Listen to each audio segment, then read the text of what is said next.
ladies and gentlemen.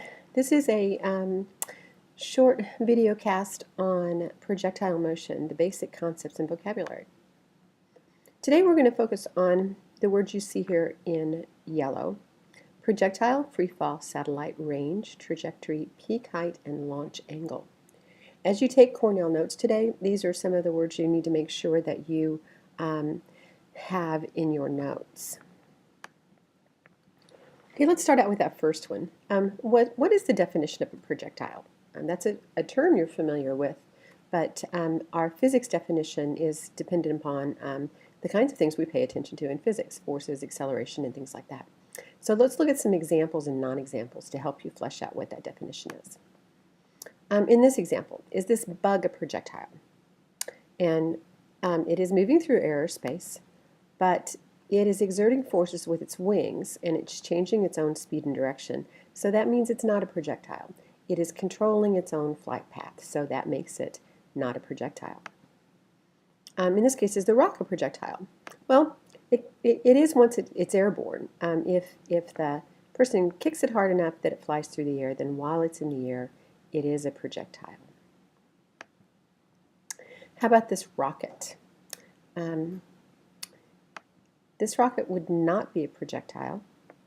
There are rocket engines that are propelling it up toward the sky, and those forces mean that it's not a projectile.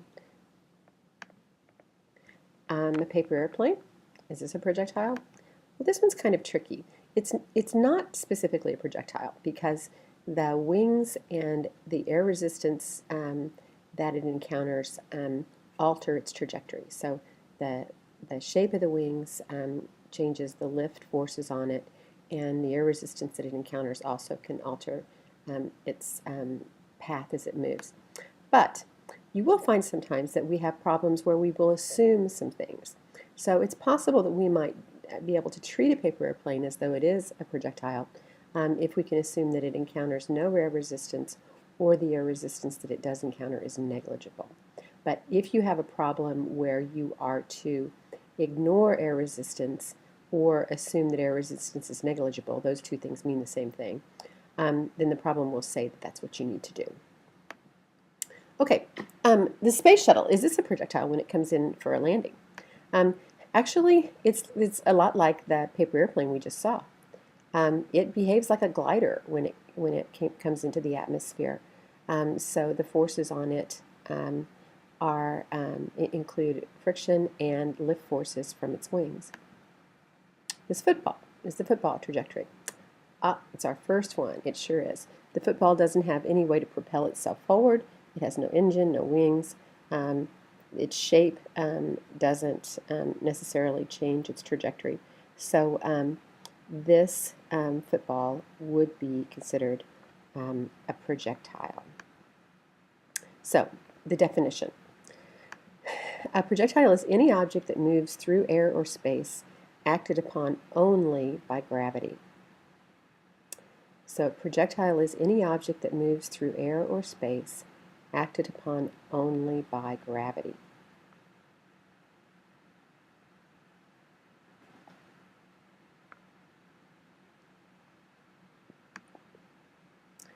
This is the force diagram for a projectile. Shouldn't be a big surprise. If the definition is that, let's go back to that definition. If the definition is that a projectile is any object that moves through air or space acted upon only by gravity, then the only force acting on it is going to be the force due to gravity. And so this force diagram makes all the sense in the world. Let's kind of redefine this definition a little bit. And go ahead and indicate that we're going to be specific about what we mean about moving through air. On Earth, the atmosphere is fairly low density, and most objects that move through the air at the surface of the Earth move at a relatively low speed. So in that case, we can consider objects projectiles when friction is negligible, and those conditions where friction would be negligible would be low speed and low atmospheric density. Okay, here we go. This is a satellite. A satellite is anything that that moves around another planet. The moon is a satellite, and as you see in this picture, this is an artificial satellite, maybe a weather satellite or the ISS. And the question here is this a projectile? Are there any forces acting upon this projectile other than gravity? Does it have an engine? No, it doesn't. This is probably our best example of a projectile. It's actually outside of the Earth's atmosphere. There's no friction from air resistance since it's moving through a vacuum. And it stays in a circular path around the Earth because it's basically just falling around the Earth. That's kind of a hard concept sometimes to understand. So we're going to go back to Newton and something that Newton did to kind of explain that initially. He came up with the idea of satellites before we were putting things into satellite orbit. So let's look at this. I'm going to click on this and go to a simulation. And this is a simulation that lets us set an initial velocity of a cannon. So if I set an initial velocity of 2,000 meters per second, and I fire this cannon, then the cannonball comes out and falls to the Earth. Now I can do another one, and I can set that velocity at 10,000. So let's see where this cannonball goes if the starting velocity out of the cannon is now 10,000 meters per second. Well, wow. That one's going to go off into the middle of space, never to be seen again. So that speed certainly gets the cannonball outside of Earth's atmosphere and outside of Earth's gravitational field. Let's try this velocity and see what happens. 4,700 meters per second. Well, isn't that interesting? At 4,700 meters per second at an initial velocity and the launch height shown by this simulation, this cannonball is just going to fall all the way around the Earth. It has nothing propelling it other than the gravitational force that is pulling it toward the Earth and keeping it in a circle. Interesting. Okay. Let's go back to our presentation. There's another one of these that I want to show you. This one is done by NASA. You might get there. There we go. And this one uses a little bit different approach to demonstrate this. This one asks you to put in amounts of gunpowder. So this one is focused not on the starting velocity, but on the force applied to the cannonball. So if we put in one bag of gunpowder, just a little bit of force, and we fire this, it doesn't go very far. If we put in 2 bags of gunpowder and fire it with more force, we get a different starting velocity. That's what this is telling us right here. But it still doesn't go all the way around. Let's try 3 bags. Oh, look, it made the cannon go up a little bit higher. It needs to be a little taller. And then with 3 bags of gunpowder, according to this simulation, that's enough force to get the ball started falling around the Earth and allowing it to continue at that rate. If we do 5 bags, we might have a different outcome. 4 bags, we'll have a totally different outcome. Certainly you can see with 5 bags that we have a really huge starting velocity given in miles per hour. And this is a K on this, so this means 1,000. So this means 25,000 miles per hour is the speed with 5 bags. So you can try that if you want to.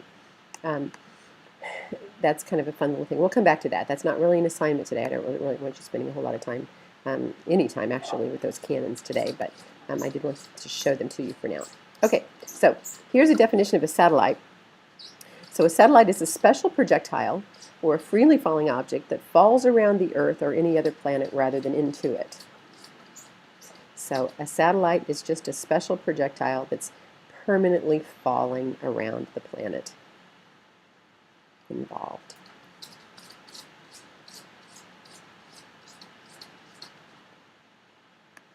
Okay, you've heard the term free fall a couple of times as well.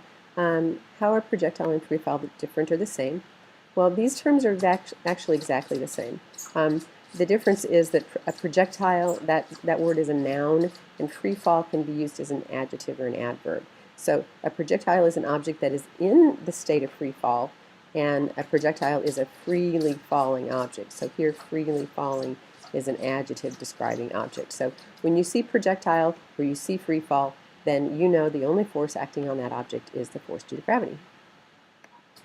Okay, now be careful with this definition, because this is our force diagram for a projectile, Fg straight down, but an object in free fall can be going up. So if we launch something upward here and it falls back down, it's in free fall as it's going up because it's slowing down as it moves up to its highest point. And the only force acting on it throughout this is the force due to gravity. So free fall can be dangerous. Objects can fall as they go up. Okay, trajectory means the path of a flying object. So this football shows you the way that works. That's a pretty simple concept. Trajectory is the path of the object, the projectile as it moves through the air. Range is the horizontal change in position. So here we have the football moving across, and the range is the horizontal change in position from start to finish. And it has to be at the same level. You don't want to take the range from this starting point to this ending point. We want the starting and ending point along a horizontal plane. Peak height, that's pretty self-explanatory as well. The football flies through the air and it reaches a maximum height, and that's called the peak height. The amount of time it takes to go from the launch to the peak height is the same as the amount of time it takes to go from the peak height to the landing. It's kind of an interesting little piece of information. So the time to go up to the highest point is equal to the time to come down from the highest point to the same level. Okay, these are the types of projectiles that we'll be talking about in our unit. We'll spend more time talking about the first three. When I get back, we'll do a little bit with this one at the end. But we're going to start out with a lesson using the PhET simulation. One of the things on this lesson you want to pay attention to are the differences and similarities in the trajectory, range, and velocity of different types of projectiles. In particular, you want to pay attention to how the launch angle affects those things. So pay attention to the launch angle. The launch angle is the direction that the object moves relative to the horizontal whenever it's fired. There's a button on our website. Tonka has curves.weebly.com that you can use to go to this PhET simulation. I'm not sure whether or not you all will be able to open it that way. If you can't open it directly, then you'll need to go through self-service and download it as we've done before. So good luck. Do a great job. Thank you very much. This is worth 20 points.